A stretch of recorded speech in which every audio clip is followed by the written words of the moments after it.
नौ बच्चे, next question एक accounting equation का और मैं आपके साथ लेके आया हूँ। अकाउंटिंग इक्वेशन का ये जो कॉन्सेप्ट मैं आपके साथ अब लेके आया हूँ वो एक नया क्वेश्चन आपके सामने है। हमें अकाउंटिंग इक्वेशन बनानी है। नीचे आपके सामने ट्रांजैक्शंस गिवन है। पहली ट्रांजैक्शन कहती है Rahul started business with cash. आपको मैंने लास्ट वीडियो में भी समझाया था कि राहुल एक ओनर है जो बिज़नेस शुरू कर रहा है, कैश लगा रहा है 20,000 रुपये। तो कैसे शो करेंगे? एसेट के नीचे हम कैश मेंशन करेंगे क्योंकि कैश मेरी एसेट है। तो 20,000 रुपये आपके कैश के नाम से जुड़ जाएंगे। अब इसका दूसरा इफेक्ट कहाँ जाएगा? राहुल जो है वो ओनर है, बिज़नेस शुरू कर रहा है, मतलब स्टार्टिंग में जब पैसा लगाता है तो हम उसे कैपिटल का नाम देते हैं। तो 20,000 उसने कैपिटल लगाई। तो पहला पॉइंट मेरा बड़ा सिंपली सॉल्व हुआ कि राहुल ने बिज़नेस स्टार्ट करते वक्त 20,000 रुपये बिज़नेस में लगाए। इट मीन्स उसने 20,000 की कैपिटल लगाई है। पहले पॉइंट के बाद हम न्यू इक्वेशन नहीं लिखते, 2 पॉइंट कंप्लीट होने के बाद हम लिखते हैं जहाँ से पोजीशन चेंज होती है। हमने फर्नीचर ख़रीदा। अब इसमें 2 वर्ड में अगर सर्कल करूँ कि मैंने फ़र्नीचर ख़रीदा साहिल से।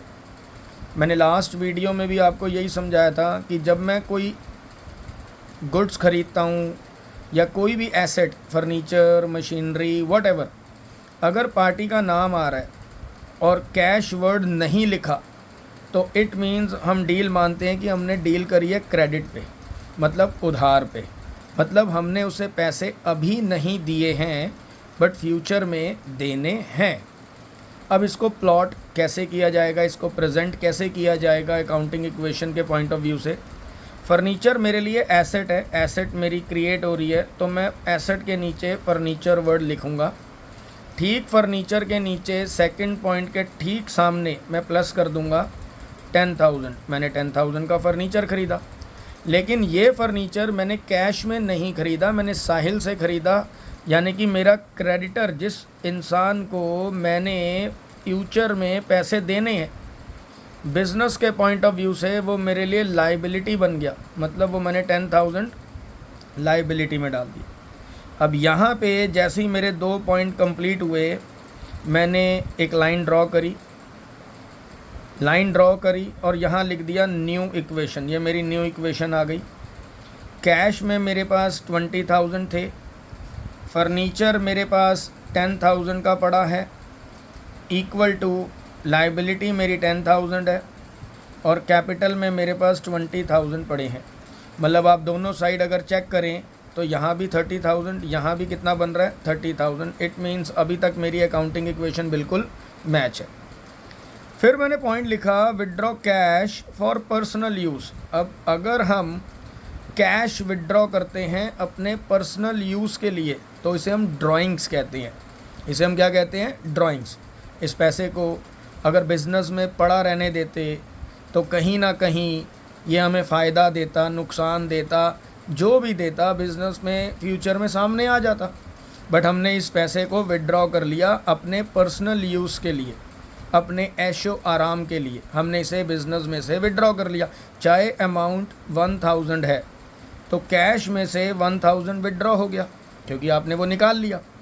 लेकिन अब ये आपका पैसा, आपकी कैपिटल जो लगी थी वो कम कर देगा। क्यों? क्योंकि आपने पर्सनल यूज़ के लिए बिज़नेस का पैसा इस्तेमाल किया। तो आपने जो पर्सनल यूज़ के लिए पैसा निकाला, अपने ऐशो आराम के लिए, अपनी सहूलियत के लिए, अपने फ़ायदे के लिए, अपने लिए, सर वो आपकी कैपिटल में से क्या कर दिया जाएगा? माइनस कर दिया जाएगा, क्योंकि ये ड्राइंग्स हैं। ये विड्रॉ किया आपने पर्सनल यूज़ के लिए। अब आपकी न्यू इक्वेशन क्या मानी जाएगी? कैश आपके पास रह गया 19,000 का, फर्नीचर आपके पास एज इट इज़ 10,000 है, इक्वल टू का साइन, लाइबिलिटी में आपके पास 10,000 पड़े हैं, प्लस 19,000 आपके पास कैपिटल में पड़े हैं। मतलब अभी तक आपने 29,000 दिखाया एसेट साइड पे और 29,000 ही आपका शो हो रहा है लाइबिलिटी प्लस कैपिटल में। नेक्स्ट जो पॉइंट आपके पास निकल कर आ रहा है वो आ रहा है परचेज गुड्स इन कैश। आपने गुड्स खरीदे कैश में। अब गुड्स और कैश ये दोनों ही आपके लिए एसेट है, तो एसेट अगर दोनों हैं तो एक आएगा और एक जाएगा। अब आप खुद समझदार हो। गुड्स मतलब स्टॉक जो आ रहा है क्योंकि आपने ख़रीदा है। कितने का स्टॉक ख़रीदा? 2000 का। और कैश में ख़रीदा तो कैश आपके हाथ से जा रहा है, तो कैश में से आपने इसे क्या कर दिया? माइनस कर दिया। नाउ अब आपकी फिर पोजीशन क्या हो जाती है, इक्वेशन क्या हो जाती है? न्यू निकल कर आ जाती है, न्यू इक्वेशन। 19,000 का बच्चे कैश पड़ा था, जिसमें से 2,000 आपने गुड्स ख़रीदने में यूज़ कर लिया, तो अब आपके पास कैश रह गया 17,000 का, प्लस 10,000 एज इट इज़ आपके पास पड़े थे फर्नीचर के, और 2,000 आपके पास स्टॉक पड़ा था, इक्वल टू लाइबिलिटी आपकी एज इट इज़ अभी भी 10,000 पे स्टैंड है, और 19,000 आपके पास कैपिटल में पड़े हैं। इसका मतलब अभी भी 29,000 आ रहा है लाइबिलिटी प्लस कैपिटल, और यहाँ चेक करें तो यहाँ भी 29,000 ही बन रहा है। लास्ट पॉइंट मैंने जो क्वेश्चन में दिया है वो है डेप्रीसिएशन ऑन फर्नीचर। डेप्रीसिएशन का मतलब होता है जैसे जैसे आप किसी एसेट को, किसी फिक्स्ड एसेट को यूज़ करते हो, जैसे फर्नीचर है, उसे आप यूज़ करते हो तो उसका जो वैल्यू है वो डे बाय डे कम होता रहता है।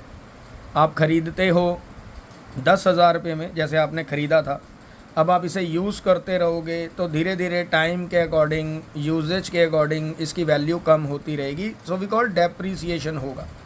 अब कितने परसेंट डेप्रीसिएशन होना है? 10% पूरे साल में पर एनम। अब कितने का फर्नीचर है? 10,000 का। डेप्रीसिएशन का मतलब है कि आपकी जो फर्नीचर की वैल्यू है वो 10% यानी कि 10,000 का 10%, 10,000 का कितने परसेंट? 10%, जो कि आता है 1,000, वो कम हो गई। अब ये आपके लिए बैठे बिठाए नुकसान हो गया क्योंकि आपकी एसेट की वैल्यू कम हो गई। तो इसका दूसरा इफ़ेक्ट आप दिखाएंगे कैपिटल में। कैपिटल में से 1,000 आप क्या कर देंगे?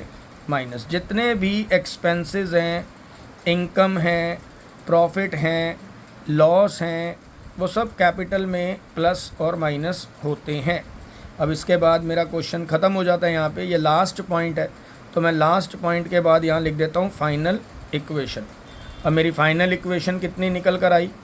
कैश मेरे पास पड़ा है 17,000 का, 9,000 का मेरे पास स्टॉक फर्नीचर रह गया क्योंकि 10% आपने देखा अभी डेप्रिसिएशन लग गया, और स्टॉक मेरे पास एज इट इज़ 2,000 का पड़ा है। तो 17 + 2 19, 19 में 9,000 ऐड करें तो ये आपका 28,000 आ जाता है। अब इस साइड पे अगर देखें लाइबिलिटी 10,000 है और कैपिटल आपकी 18,000 रह गई। मतलब दोनों साइड का अगर हम टोटल चेक करें, ये डबल अंडरलाइन यानी कि अब मेरा ग्रैंड टोटल आएगा, ये आता है 28,000 इक्वल्स टू ये भी आता है कितना? 28,000। तो ये मेरा फाइनल इक्वेशन मैच कर जाता है। तो आपके पास बेटा पूरा एक क्वेश्चन आमने सामने मैं आपके रख रहा हूँ, अकाउंटिंग इक्वेशन। ये सारा जो क्वेश्चन है आप एक ही बारी में नज़र कर लें, गो थ्रू कर लें। 11th accounting equation,